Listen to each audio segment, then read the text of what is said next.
Good morning girls, have a nice day. आज हम consumer economics की फर्स्ट यूनिट में टॉपिक पढ़ रहे हैं फैमिली इनकम। ठीक है, फैमिली इनकम क्या होता है, सबसे पहले हम इसके इंट्रोडक्शन से स्टार्ट करते हैं। ठीक है, एक निश्चित अवधि में परिवार के मुख्य सदस्यों द्वारा अर्जित आय। ठीक है, निश्चित अवधि यानी कि एक बिल्कुल फिक्स टाइम पीरियड पर मिलने वाला पैसा या फिर कोई वस्तु या किसी भी प्रकार की कोई सेवा जो आपके घर का मुखिया या कोई भी सदस्य बाहर से कमाई करके लाता है। ठीक है, उसे प्राप्त होती है। पारिवारिक आय से हम परिवार के सभी सदस्यों की आवश्यकताओं की पूर्ति करते हैं। आवश्यकताओं की पूर्ति है ना, या फिर उनकी इच्छाओं की पूर्ति, पर पहले आवश्यकता आती है यानी कि जो उनकी नीड है। तो नीड में क्या क्या आता है, जैसे कि किसी के घर में कोई बच्चा है तो उसकी शिक्षा का खर्च। ठीक है, जो आप अपनी फैमिली इनकम से ही करते हैं, यानी कि आपकी जो मौद्रिक आय है उसी पे ही आपके घर के बच्चों की एजुकेशन टिकी हुई होती है। फिर है आपका कोई व्यक्ति यदि बीमार है घर में तो उसकी दवाइयों का खर्च, कपड़े या खाने पर होने वाला खर्च, यह सब भी आप अपनी मासिक आय से ही करते हैं, यानी कि जो आपके घर में आने वाली महीने में मंथली इनकम है या फिर एक सप्ताह में आने वाली इनकम है। इसके बाद आपकी आती है डेफिनेशन। डेफिनेशन है निकल और डॉर्सी के अनुसार। चलिए अब हम देखते हैं परिभाषा। तो इसमें क्या है, पारिवारिक आय मुद्रा, वस्तुओं तथा संतोष का वह प्रवाह है जो परिवार के अधिकार में, यानी परिवार के अधिकार में उसकी आवश्यकताओं के निर्वाह हेतु आता है। यानी पारिवारिक आय मुद्रा पैसा है ना, वस्तुओं तथा संतोष यानी कि संतुष्टि का और किसी भी वस्तु का वह प्रवाह है, यानी कि जो आती रहती है, कोई मुद्रा हो, वस्तु हो या संतुष्टि हो। ठीक है ना, परिवार के अधिकार में उसकी आवश्यकताओं के निर्वाह हेतु, यानी कि आपके घर में कोई वस्तु संतोष, किसी चीज़ से संतुष्टि मिल रही है आपको या पैसा आ रहा है और आपकी आवश्यकताओं का वह क्या कर रहा है, आपकी आवश्यकताओं को पूरा कर रहा है, तो क्या कहलाएगी, वो आपकी फैमिली इनकम कहलाएगी। डेफिनेशन के बाद आते हैं हमारे types of family income. Types of family income में फर्स्ट है हमारा मनी इनकम यानी कि मौद्रिक आय। फिर सेकंड है रियल इनकम, वास्तविक आय। सेकंड में जो रियल इनकम है उसके हमारे टू टाइप्स है, यानी कि दो पार्ट है, डायरेक्ट इनकम और इनडायरेक्ट इनकम। डायरेक्ट इनकम को हम हिंदी में प्रत्यक्ष आय बोलेंगे और इनडायरेक्ट को अप्रत्यक्ष आय। फिर है हमारा थर्ड मेंटल आय। ठीक है, फिर फोर्थ है हमारा टोटल इनकम, यानी कि मेंटल जो आय है आपकी थर्ड, उसे हम मानसिक आय बोलेंगे और टोटल आय को हम कुल आय बोलेंगे। फर्स्ट जो हमारी मनी इनकम है, मौद्रिक आय, वह क्या होती है। मौद्रिक आय वह होती है जो एक निश्चित अवधि में प्राप्त होती है, यानी कि एक फिक्स टाइम पे प्राप्त होगी आपको, मौद्रिक आय कहलाती है वह। ठीक है, मौद्रिक आय मुद्रा या वस्तु के रूप में प्राप्त होती है, यानी कि पैसे में भी और आपको वस्तु के रूप में भी मौद्रिक आय प्राप्त होती है। ठीक है, मनी इनकम आपकी। मौद्रिक आय वह आय होती है जिसके द्वारा घर के सभी सदस्यों की आवश्यकताओं की पूर्ति, यानी कि घर के जो सदस्य हैं उनकी आवश्यकताओं की पूर्ति की जाती है। वहीं इसमें फर्स्ट जो आपने इंट्रोडक्शन में पढ़ा था वही टॉपिक है कि बच्चों की शिक्षा है आपकी, है ना, घर में जो एजुकेशन लेवल पे जो भी बच्चे हैं उनकी पढ़ाई में खर्च होता है। फिर भोजन है आपका, कपड़े हैं, बीमारी में खर्च होने वाले पैसे, यह सब आपकी मनी इनकम से ही होता है खर्च। ठीक है, किसी निम्न में मध्य वर्गीय परिवार में होने वाला खर्च अधिकतर आपकी परिवार की मौद्रिक आय से ही किया जाता है। ठीक है, आपका जो परिवार है उसकी मौद्रिक आय से क्या होता है, जो आपकी लो इनकम ग्रुप है और मध्यम यानी कि मिडिल इनकम ग्रुप है, उनकी जो एक महीने की या एक सप्ताह की या 4 से 5 घंटे कहीं काम करने के बाद जो उनको मिलता है, वह जो खर्च करते हैं वह आपकी मौद्रिक आय कहलाती है। सेकंड आपकी क्या है, रियल इनकम। रियल इनकम क्या होती है, यानी कि वास्तविक आय। मौद्रिक आय के बाद जो आय संतुष्टि प्रदान करती है वह वास्तविक आय कहलाती है। संतुष्टि कैसी, यानी कि जो आपको संतुष्ट करती है। ठीक है, वास्तविक आय दो प्रकार से प्राप्त होती है, प्रत्यक्ष रूप से और अप्रत्यक्ष। ठीक है, फिर आपकी प्रत्यक्ष यानी कि डायरेक्ट इनकम है। प्रत्यक्ष आय कौन सी होगी आपकी, जिसमें आप कोई भी पैसा खर्च नहीं करेंगे और खर्च भी करेंगे उससे 2 गुना आपको वापस मिल जाएगा, यानी कि उसका रिटर्न में आपको ज़्यादा मिलेगा। जैसे घर पर आप बागवानी करते हैं, ठीक है, बिना खर्च के करते हैं आप, और थोड़ा बहुत खर्च आ भी गया तो उससे कोई फ़र्क नहीं पड़ेगा, क्योंकि फल और सब्जियां आदि चीज़ें आप फ्री में ही एक तरीके से खाते हैं, है ना, आपको मिल जाती है। फिर क्या है आपका, जैसे कि आप कहीं पे नौकरी कर रहे हैं, तो जैसे कि आजकल क्या है, पहले से ही है, मतलब गवर्नमेंट जॉब है जो सरकारी नौकरियां, उसमें पानी, है ना, या बिजली और रहने की सुविधाएं फ्री मुफ्त में दी जाती है, तो यानी वह आपकी डायरेक्ट इनकम में ही आती है। इसके बाद डायरेक्ट इनकम के बाद आपकी आती है रियल इनकम का सेकंड पार्ट, यानी कि इनडायरेक्ट इनकम। ठीक है, इनडायरेक्ट यानी कि अप्रत्यक्ष आय।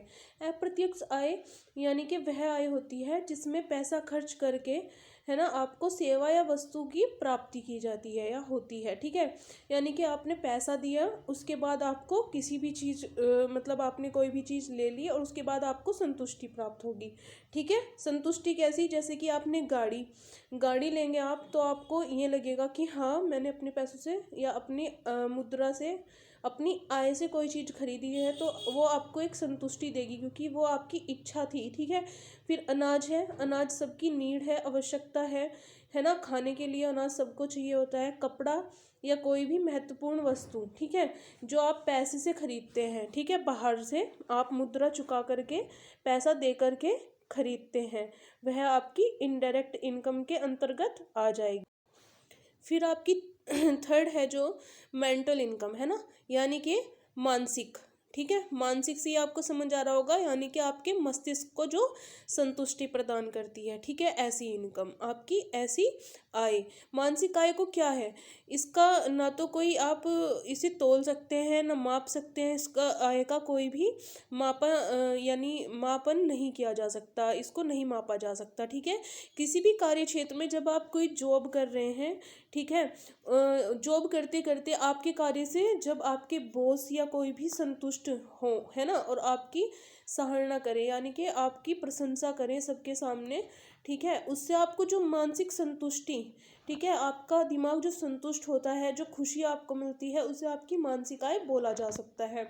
जैसे कि उदाहरण एग्जाम्पल, जैसे किसी क्षेत्र, है ना, किसी कार्य क्षेत्र में कार्य करने पर जब आपके बॉस या किसी अन्य व्यक्ति द्वारा आपके कार्य को लेकर आपकी प्रशंसा की जाए, ठीक है, यानी कि आपकी तारीफ की जाए, ठीक है, तो वहाँ पर आपको क्या होता है, एक प्रकार की खुशी महसूस होती है ना, संतुष्टि महसूस होती है।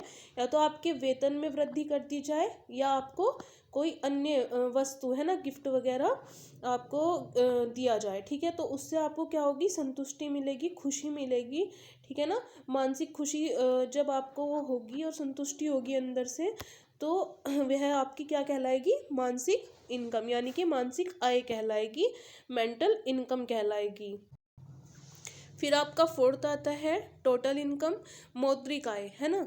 मौद्रिक आय वास्तविक आय व मानसिक आय को मिलाकर, यानी कि आपकी जो तीन इनकम थी, फर्स्ट सेकंड थर्ड, उन सबको मिलाकर के आपकी फोर्थ इनकम जो है बनती है। यानी कि तीन को मिलाकर के जो एक इनकम बनी, उसे आप क्या कहेंगे, आपकी टोटल इनकम, यानी कि कुल आय।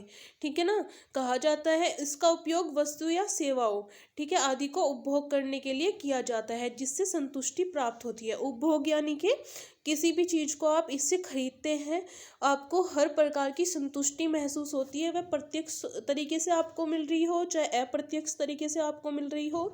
ठीक है, आप मुद्रा के द्वारा कोई चीज़ खरीदने के बाद संतुष्टि जो पा लेते हैं, ठीक है, डायरेक्टली या इनडायरेक्टली, उसे आपकी कुल यानी कि टोटल इनकम कहा जाता है। फिर आपके आते हैं सोर्स ऑफ फैमिली इनकम। ठीक है, सोर्स यानी कि स्रोत, कहाँ से आपको फैमिली इनकम यानी कि आपके परिवार को पारिवारिक आय मिल रही है। ठीक है, फर्स्ट आपका क्या है, वेतन, ठीक है, आपकी सैलरी। ठीक है, सैलरी से क्या होता है कि मतलब कोई इंसान आपके घर से कमा रहा है या आप ही खुद कमा रहे हैं, ठीक है, उसे महीने में या सप्ताह में या 2 महीने में 3 महीने में मिलने वाली मुद्रा, ठीक है, कोई वस्तु या कोई सेवा, ठीक है, वो आपका वेतन कहलाएगा। ठीक है, सेकंड में आपका है ब्याज, ठीक है, इंटरेस्ट। ठीक है, ब्याज क्या होता है, जब आप मान लिया कुछ प्रति परसेंट के उससे दर से आप किसी को पैसा देते हैं, ठीक है ना। तो उसका जो एक्स्ट्रा आपको मिलता है, जैसे आपने किसी को 20,000 रुपये दिए, ठीक है, 2% की दर पर, तो आपको उससे एक्स्ट्रा मिलेगा उससे जिसे आपने दिया था, ठीक है ना, ब्याज पे पैसा। तो जो आपको एक्स्ट्रा की कमाई हुई वह आपका ब्याज कहलाता है, ठीक है।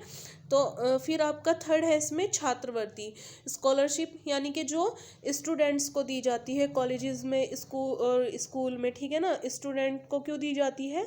अपनी एजुकेशन, पढ़ाई यानी कि पूरी करने के लिए, उसे आप छात्रवृत्ति कहते हैं।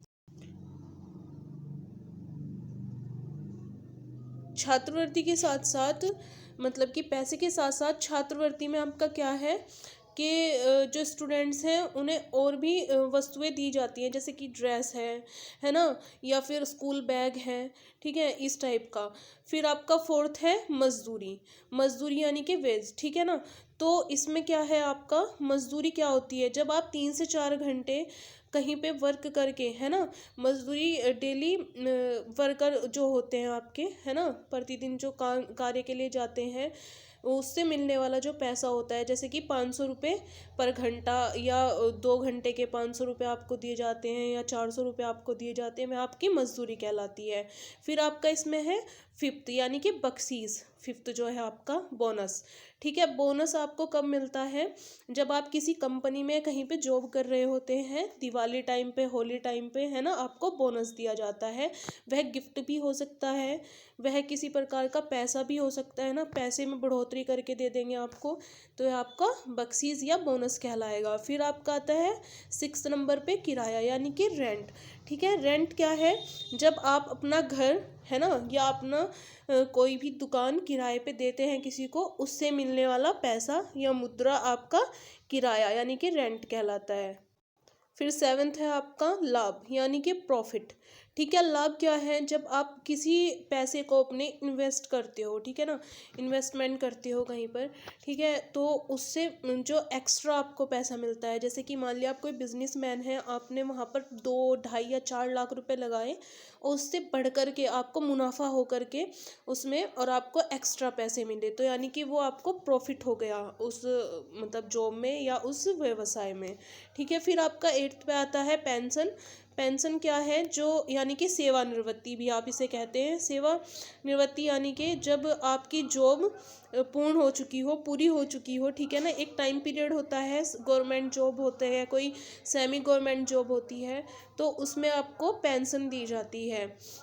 फिर आपका नाइन्थ है उपहार, यानी कि गिफ्ट। गिफ्ट कहाँ? शादी विवाह में दिए जाते हैं, ठीक है, आपके पार्टी होती हैं उनमें गिफ्ट्स दिए जाते हैं। गिफ्ट्स सस्ते भी हो सकते हैं, महंगे भी हो सकते हैं, लेकिन वह आपकी एक तरीके का आय का स्रोत है, ठीक है। फिर आपका 10 पे आता है, यानी कि 10 नंबर पे लॉटरी। लॉटरी लॉटरी भी अलग अलग प्रकार की होती है, जैसे कि पैसे की लॉटरी, या किसी किसी को लॉटरी में घर या फिर गाड़ी, है ना, अलग अलग तरीके की वस्तुएं मिल जाती हैं, यानी कि जो आपको बिना पैसा खर्च किए भी आसानी से मिल जाता है। लॉटरी में एक चीज़ और होती है कि एक कूपन निकलता है, यानी कि आपको किसी भी नंबर को चुनना होता है। अगर उस नंबर का कूपन निकल जाता है, तो आपकी अगर लॉटरी लग जाती है, तो आपको जो अमाउंट उस पर लिखा हुआ है वह आपको मिल जाता है। तो ये था आपका फैमिली इनकम। Thank you.